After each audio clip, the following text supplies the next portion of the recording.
On the afternoon of March 12, 1986, a 67-year-old woman named Dorothy Eleanor Jenkins walked into a United States post office in Silver Spring, Maryland, and mailed a birthday card to her grandson in Moscow.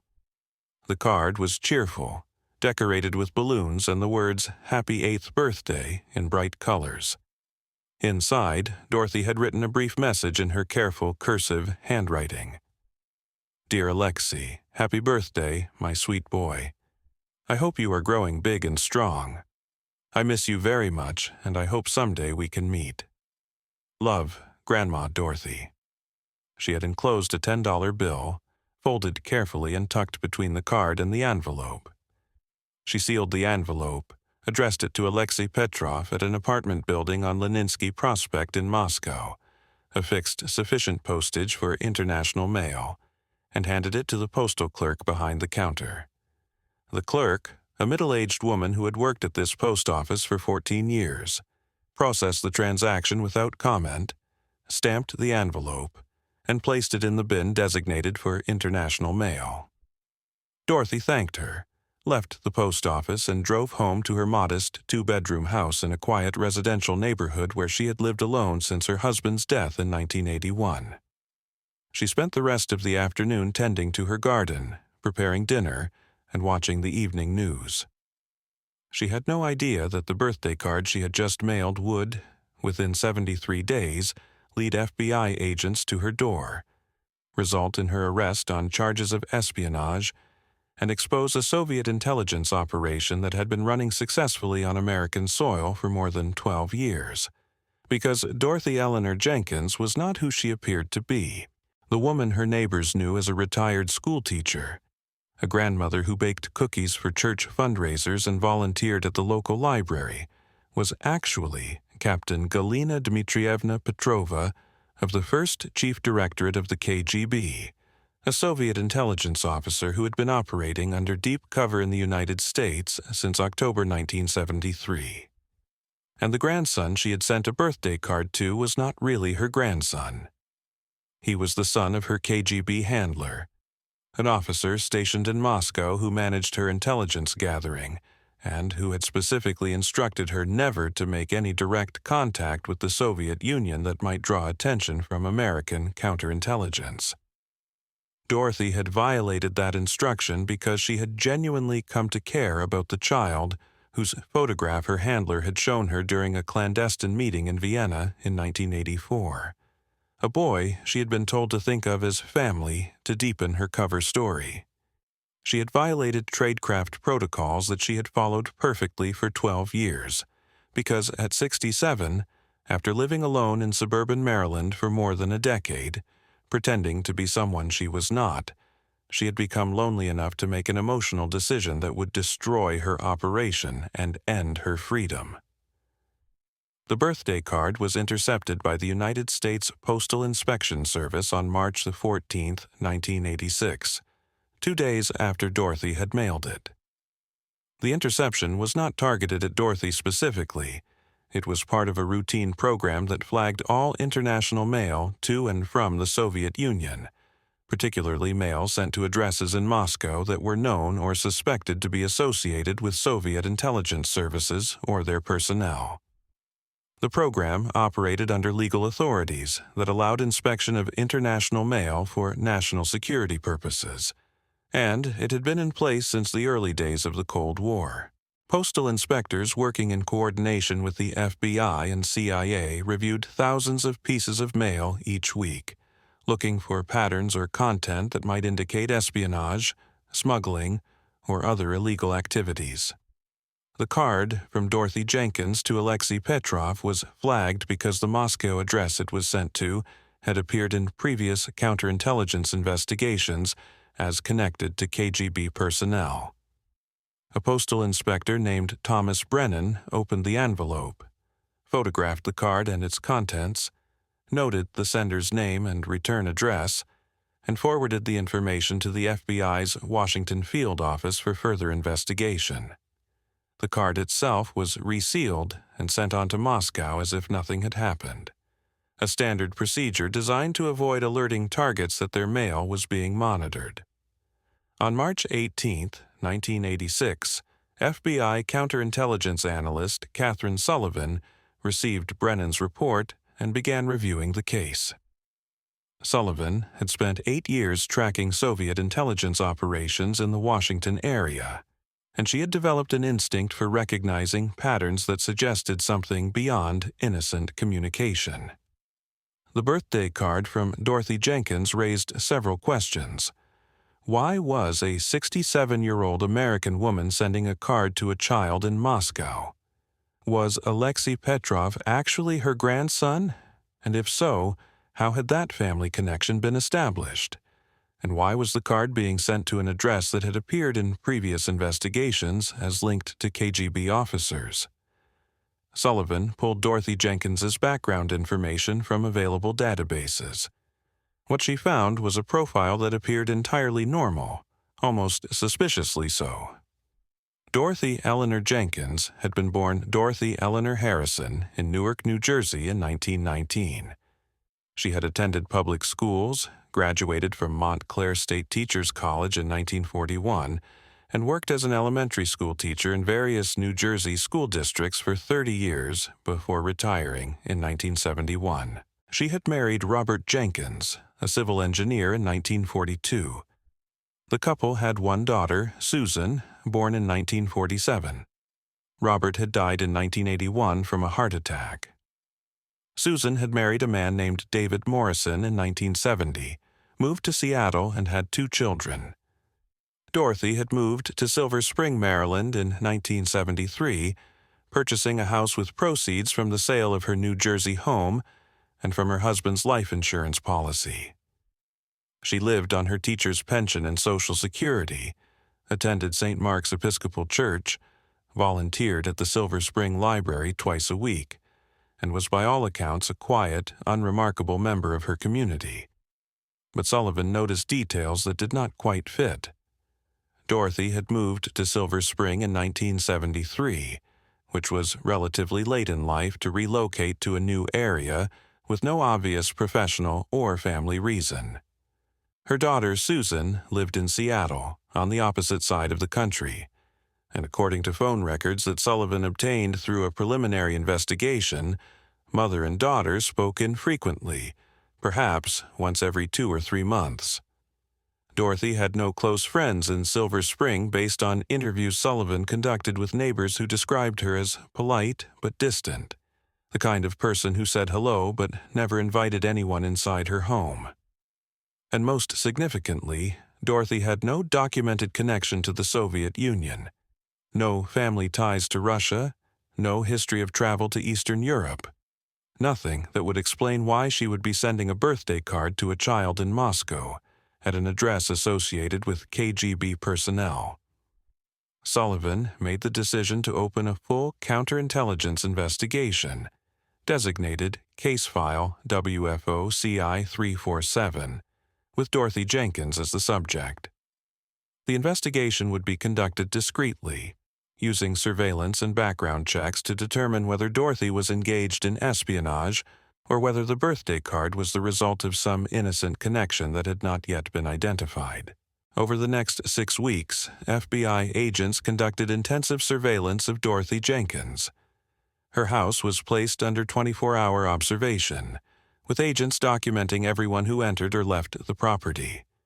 Her phone lines were tapped, allowing agents to monitor all incoming and outgoing calls. Her mail was intercepted and copied before being delivered. Her movements were tracked whenever she left the house, and her background was investigated in exhaustive detail, with agents reviewing her employment history, her financial records, her social connections, and every documented aspect of her life since birth. What the surveillance revealed was a woman whose life appeared to be exactly what it seemed: routine, isolated, unremarkable. Dorothy woke each morning at 6:30 a.m., made breakfast, worked in her garden, ran errands at local shops, attended church on Sundays, and volunteered at the library on Tuesdays and Thursdays. She spoke to almost no one beyond brief exchanges with cashiers and librarians. She received very few phone calls, mostly from her daughter Susan, and occasionally from the church regarding volunteer schedules. She watched television in the evenings, mostly news programs and game shows. She went to bed around 10 p.m. The surveillance teams reported that if Dorothy Jenkins was a Soviet spy, she was either extraordinarily disciplined or completely inactive, because in 6 weeks of intensive observation, she had done nothing that suggested espionage activity. But Catherine Sullivan was not convinced. The birthday card remained unexplained, and Sullivan's experience told her that the most dangerous intelligence officers were those who appeared most ordinary, who lived lives so carefully constructed that they blended seamlessly into their environments. Sullivan requested authorization to search Dorothy's home, a request that required obtaining a warrant based on probable cause that evidence of espionage would be found. The warrant application argued that the birthday card sent to a known KGB-associated address, combined with Dorothy's unusual relocation history and her lack of documented ties to the Soviet Union, provided sufficient grounds to believe that a search might reveal evidence of intelligence activity. A federal magistrate agreed, and on April 28, 1986, the warrant was issued. The search was executed on May 1, 1986, while Dorothy was at the library for her regular Thursday volunteer shift. FBI agents entered the house through the front door using a key they had obtained by duplicating Dorothy's keys during a previous covert entry.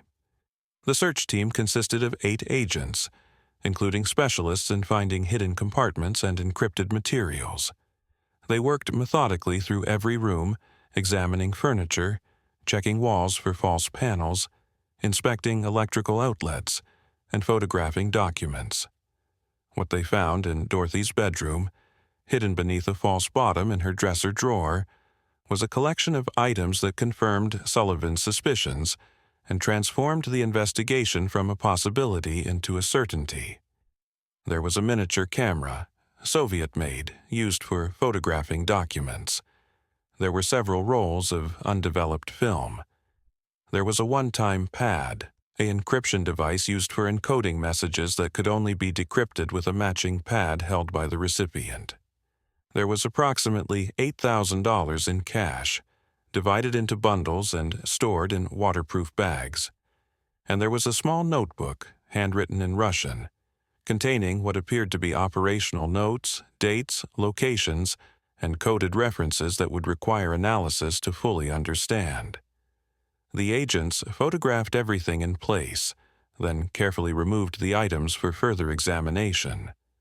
They restored the dresser drawer to its original appearance, left the house, and placed it back under surveillance, waiting to see how Dorothy would react when she returned home. Dorothy came home from the library at 3:45 p.m., parked her car in the driveway, and entered through the front door as usual. Surveillance agents positioned across the street watched through telephoto lenses as she moved through the house, putting away her purse, making tea in the kitchen. They waited to see if she would check the dresser drawer, if she would notice that her hidden materials had been disturbed, if she would take any action that indicated she knew she had been compromised. But Dorothy did nothing unusual. She made dinner, watched the evening news, and went to bed at her normal time. Either she had not checked the hiding place, or she had checked it, noticed the disturbance, and made the professional decision not to react in ways that would confirm she was aware of the search. The FBI faced a decision. They had evidence that Dorothy was involved in intelligence activities, but they did not yet have enough information to understand the full scope of her operation, who she was working for, what information she had passed, how she communicated with her handlers. They could arrest her immediately and charge her based on the materials found in her home, or they could continue surveillance in hopes of identifying her contacts and gathering additional evidence. The decision was made to continue surveillance while simultaneously analyzing the materials that had been seized. The film was developed and revealed photographs of documents, many of which appeared to be routine administrative materials from the library where Dorothy volunteered, circulation records, patron information, internal memos. At first, this seemed insignificant, but analysts realized that the library's patron database included names, addresses, and borrowing histories of thousands of people in the Silver Spring area, including government employees, military personnel, and contractors with security clearances. By photographing this information, Dorothy had been providing Soviet intelligence with data that could be used to identify potential recruitment targets, to build profiles of individuals with access to classified information, and to map social networks in the Washington suburbs. The notebook, written in Russian, was translated and analyzed by CIA linguists who specialized in Soviet intelligence communications. The entries were cryptic, consisting mostly of dates, three-letter codes, and abbreviations that meant nothing without context. But when cross-referenced with other intelligence, patterns emerged. The dates corresponded to Dorothy's visits to specific locations, parks, shopping centers, the library. The codes appeared to reference dead drops, prearranged locations where materials could be left for retrieval by Soviet couriers. And the abbreviations matched terminology used in KGB operational manuals that had been obtained through defectors. The one-time pad was analyzed by cryptographers who confirmed it was a Soviet-manufactured encryption device, identical to those used by KGB officers for secure communications. The cache was examined for serial numbers and trace evidence, revealing that some of the bills had been issued by banks in Europe, suggesting they had been provided to Dorothy during trips abroad. On May 15, 1986, FBI surveillance teams observed Dorothy leaving her house at 6 p.m. and driving to a shopping mall in Bethesda, Maryland.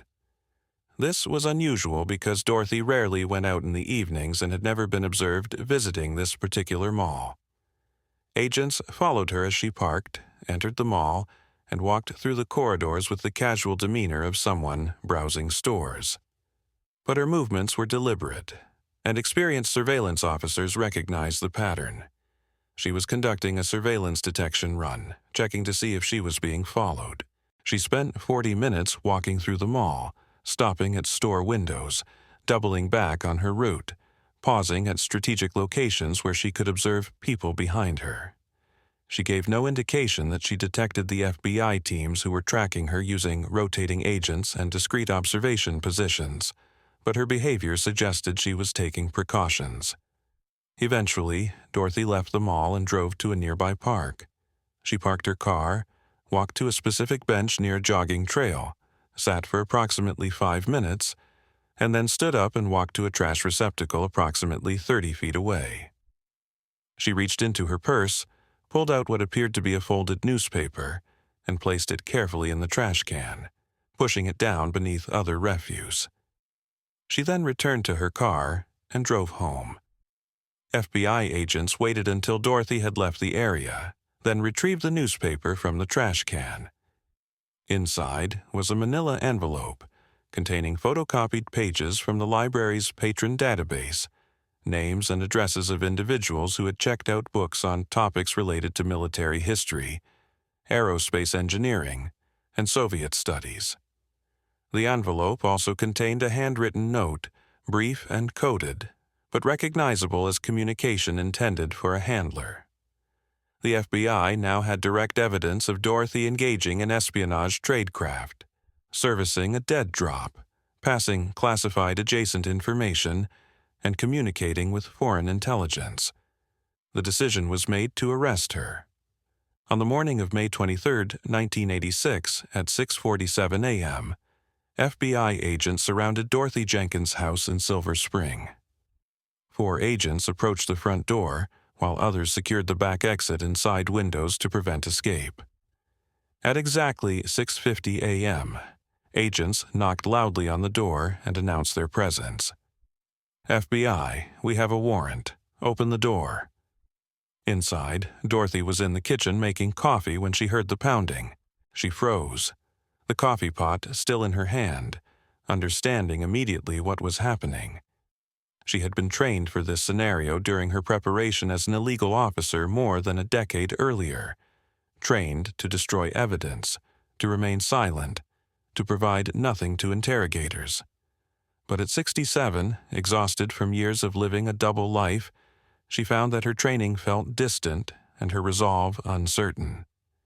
She set the coffee pot down, walked to the front door, and opened it. FBI agents entered quickly, securing her with handcuffs, reading her rights. She was told she was under arrest for espionage, for conspiracy to commit espionage, and for acting as an unregistered foreign agent.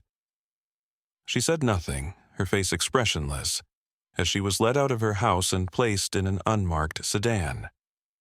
Neighbors watched from windows and front yards, shocked to see the quiet woman who had lived among them for 13 years being arrested by federal agents. The search of Dorothy's house following her arrest was exhaustive, lasting more than 12 hours. Agents dismantled furniture, pulled up floorboards, examined every book on her shelves, and analyzed every piece of paper they could find. They discovered additional evidence of her espionage activities, more rolls of film, additional cash hidden in various locations, a second one-time pad concealed inside a book, and correspondence with her daughter Susan that appeared innocent on the surface, but that when analyzed closely contained coded phrases that Soviet intelligence used for covert communication. The arrest of Dorothy Jenkins sent shockwaves through the quiet community of Silver Spring and through the FBI's Counterintelligence Division. A 67-year-old grandmother who baked cookies and volunteered at the library had been living among them as a Soviet spy for more than a decade, gathering intelligence, passing information, and maintaining a cover so convincing that no one had suspected anything, until a single birthday card had triggered an investigation. The case raised urgent questions about how many other illegal officers might be operating in American suburbs, how sophisticated Soviet deep-cover operations had become, and whether the systems designed to detect such threats were adequate. Dorothy was transported to FBI headquarters in Washington for interrogation. She was placed in a secure interview room and given the opportunity to speak with an attorney. She declined, saying she would answer questions but would not provide information that would compromise her colleagues or her service. The interrogation that followed would reveal the full extent of her operation, and the tragic irony that a woman who had sacrificed everything for Soviet intelligence had ultimately been undone by a simple act of human affection, mailing a birthday card to a child she had come to care about, despite knowing it violated every protocol she had been taught. Dorothy Jenkins, known to Soviet intelligence as Captain Galina Dmitrievna Petrova, sat in the FBI interrogation room at headquarters on May 23, 1986, and made a decision that surprised her interrogators. She would cooperate. Not fully, not immediately, but enough to avoid dying in a federal prison. At 67 years old, with deteriorating health from decades of stress and the physical toll of maintaining a double life, Dorothy understood that her only path forward was negotiation. Special Agent Catherine Sullivan, who had led the investigation that exposed her, entered the room at 10:15 a.m., accompanied by CIA counterintelligence officer Michael Brennan. They had prepared for hostility, for silence, for the kind of stonewalling that trained Soviet intelligence officers were taught to employ when captured. What they encountered instead was an exhausted woman who looked older than her years, who had spent the night in a holding cell coming to terms with the reality that her life as Dorothy Jenkins was over, and that Captain Galina Petrova no longer existed in any meaningful sense either. Sullivan began with standard questions. State your real name.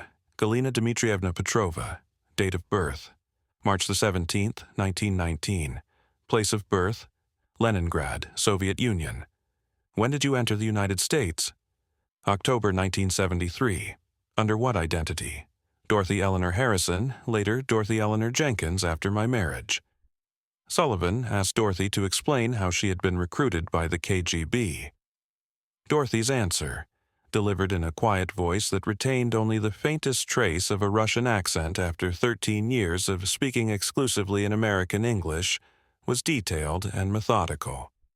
She had been identified as a candidate for intelligence work in 1938 when she was 19 years old, based on her performance in English language studies and her psychological profile, which indicated adaptability, discipline, and an unusual capacity for sustained deception. She had been recruited formally in 1940, trained through the war years, and deployed on various assignments within the Soviet Union and Eastern Europe before being selected in 1971 for a deep cover operation in the United States. The preparation for that operation had taken 2 years. Soviet intelligence had obtained the identity of Dorothy Eleanor Harrison, a woman who had died in a house fire in Newark, New Jersey in 1970 at the age of 51. The real Dorothy had been unmarried, had worked as a teacher, and had minimal family connections.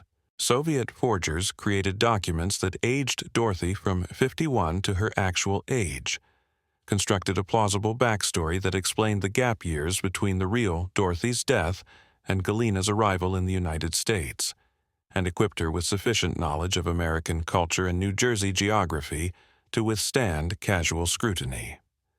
Galina arrived in the United States in October 1973, settled in Newark briefly to establish her presence, then moved to Silver Spring in early 1974, using proceeds from a fabricated inheritance to purchase the house where she would live for the next 12 years. Her mission, as described by her handlers, was not high-priority espionage but support work.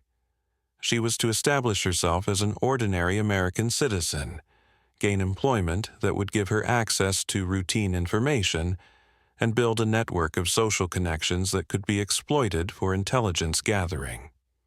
The library volunteer position had been ideal because it gave her access to patron databases containing names, addresses, and borrowing patterns of thousands of people in the Washington suburbs, information that Soviet intelligence could use to identify potential recruitment targets or to build profiles of government employees. She photographed patron records systematically, focusing particularly on individuals whose addresses indicated they lived in neighborhoods with high concentrations of defense contractors or government workers. She also noted patterns in what people borrowed, which could indicate their professional interests or security clearances. Someone who regularly checked out technical manuals on aerospace engineering was likely working in that field. Someone who borrowed books on cryptography or signal intelligence might have clearances that made them valuable targets. The information was not classified, but it was useful, and Soviet intelligence analysts could combine it with data from other sources to create comprehensive pictures of American defense and intelligence communities. When Sullivan asked Dorothy why she had sent the birthday card to Alexei Petrov, the action that had triggered the investigation, Dorothy's response revealed the human cost of her work. She explained that Alexei was the son of her KGB handler, Major Viktor Petrovich Antonov, who managed her operations from Moscow. Galina had never married, had no children of her own, and during a clandestine meeting with Antonov in Vienna in 1984, he had shown her photographs of his family, including his son Alexei. The meeting had been necessary to deliver updated instructions and to brief her on changes to communication protocols. But during that meeting, Antonov had spoken about his personal life in ways that Soviet handlers rarely did, perhaps trying to humanize himself, perhaps simply needing to talk to someone who understood the isolated nature of their work.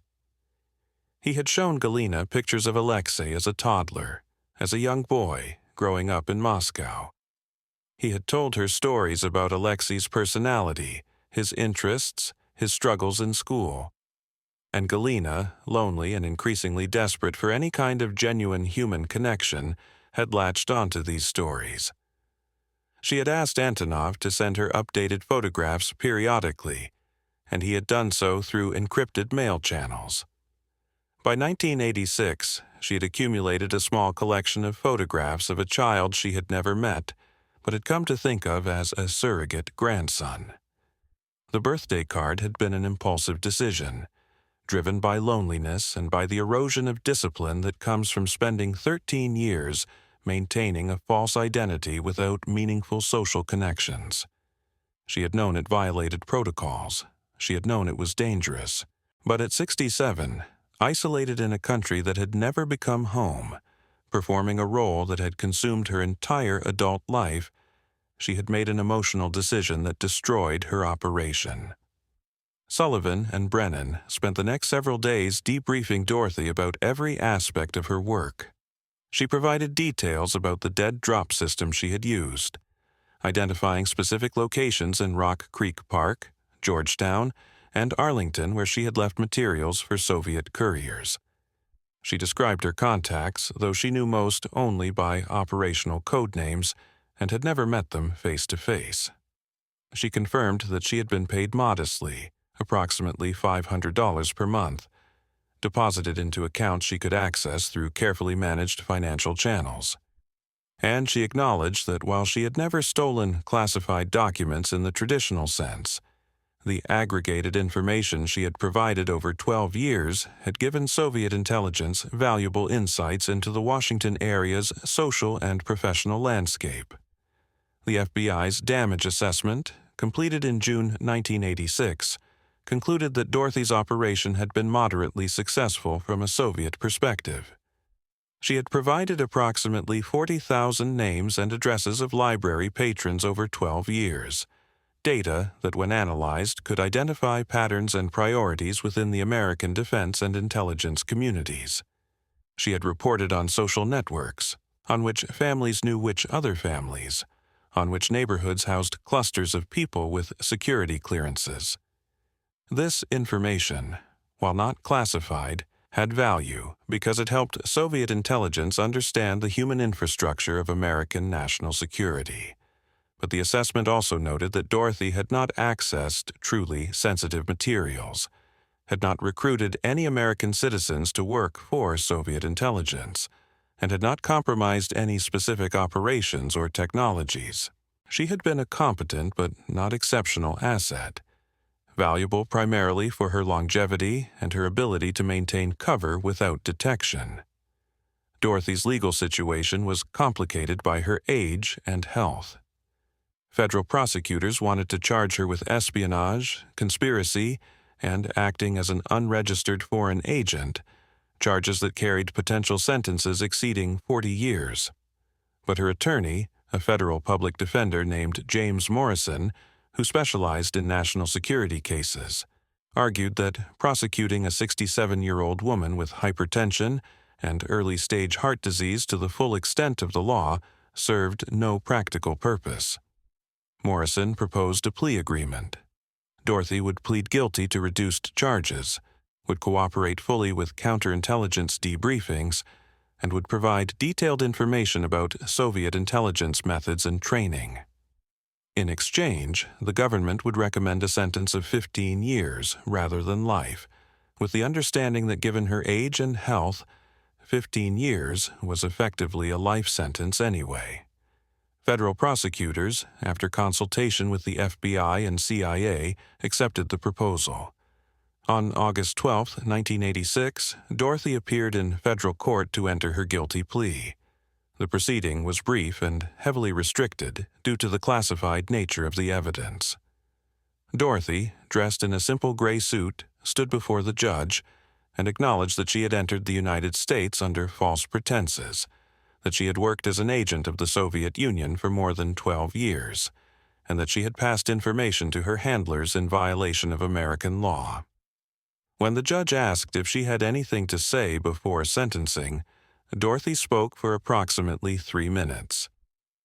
She said she had believed, when she was young and first recruited, that she was serving a noble cause, that the Soviet Union represented the future of human society, and that working against capitalist powers was justified by ideology. But she also said that after living in the United States for 13 years, after experiencing American life firsthand, she had come to question those beliefs. She said she had seen that ordinary Americans were not the oppressed masses Soviet propaganda described, that they had freedoms and opportunities that did not exist in the Soviet Union, and that the longer she lived her double life, the harder it became to justify what she was doing. She said she had continued her work not out of conviction but out of fear. Fear of what would happen if she stopped. Fear of being exposed.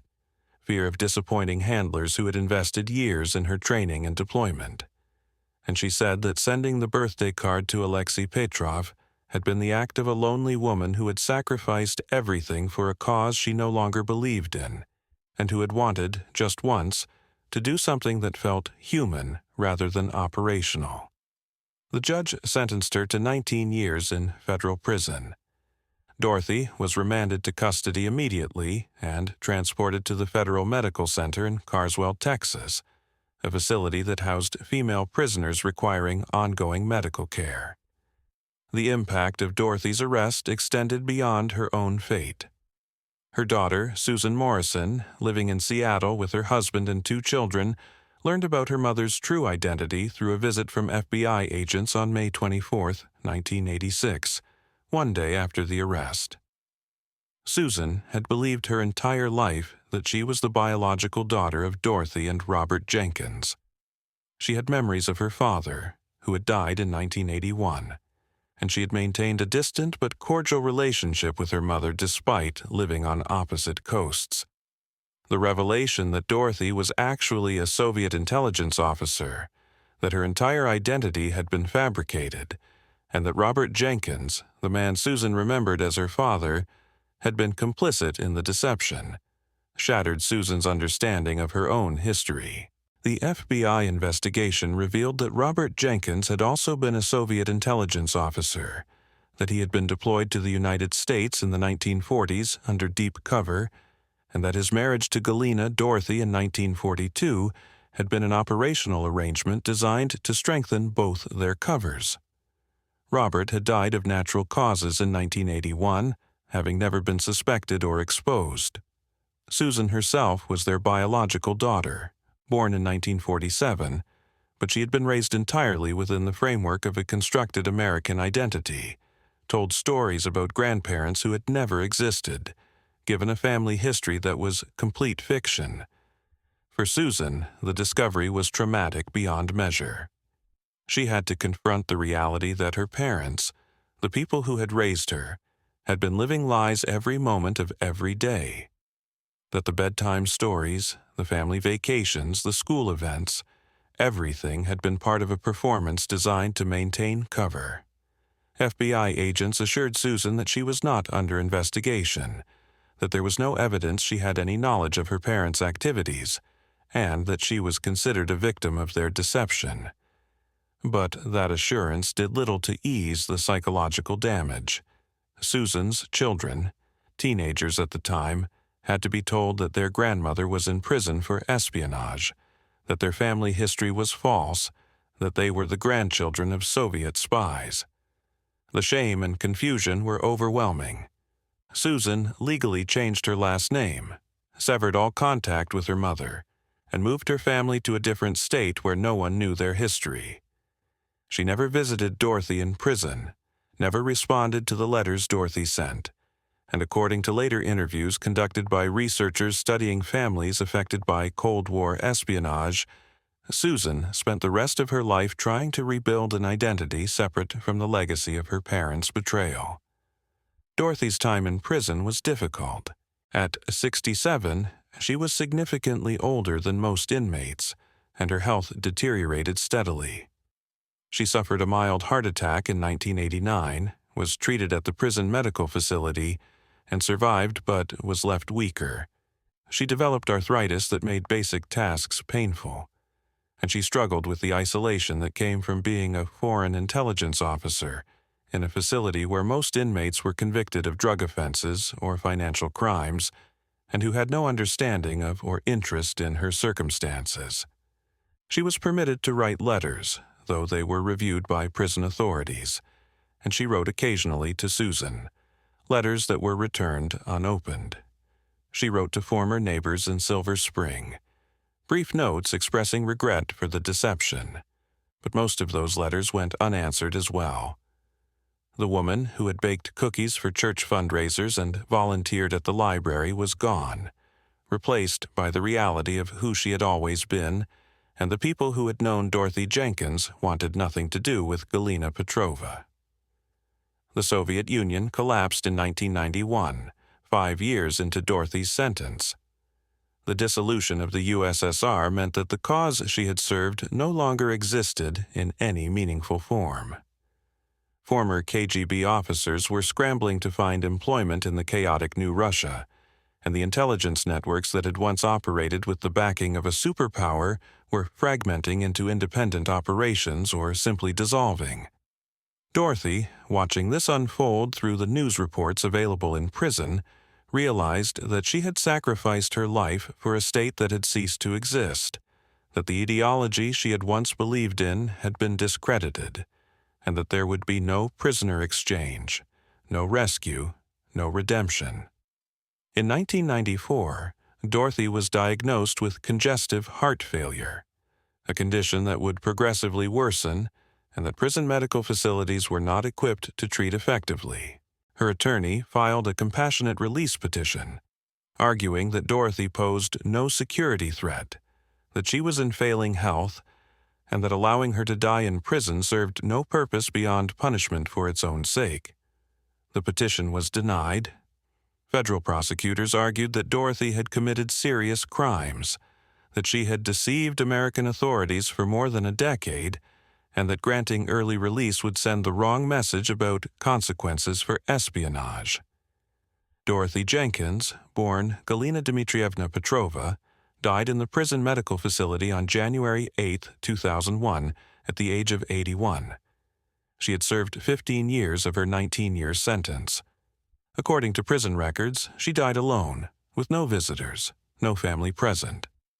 Her body was claimed by a distant cousin from Russia, who had learned of her death through the Red Cross channels, and who arranged for her remains to be cremated and the ashes sent to Moscow.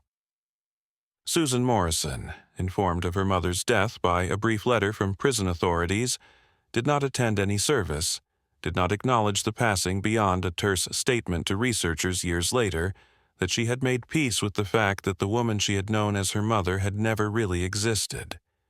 The broader legacy of Dorothy's case is that it demonstrated the vulnerability of even routine civilian infrastructure to intelligence exploitation.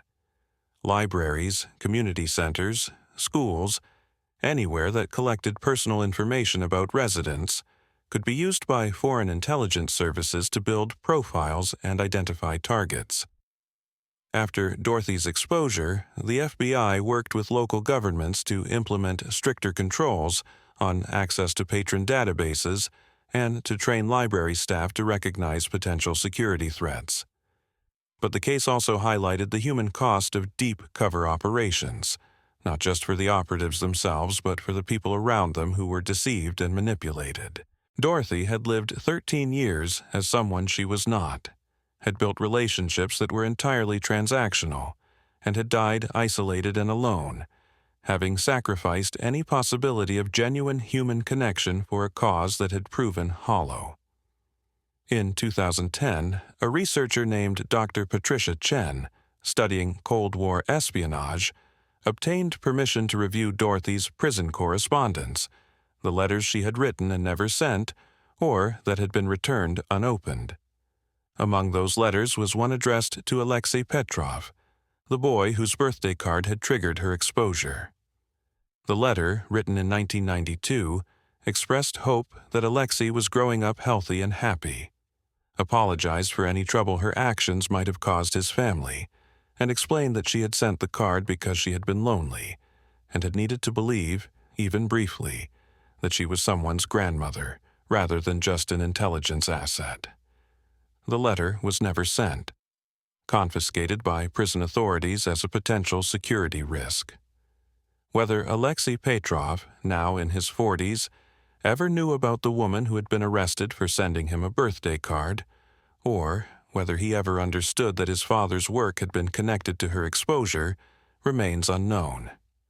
The story of Dorothy Jenkins is ultimately a story about the cost of deception and the price of living a lie.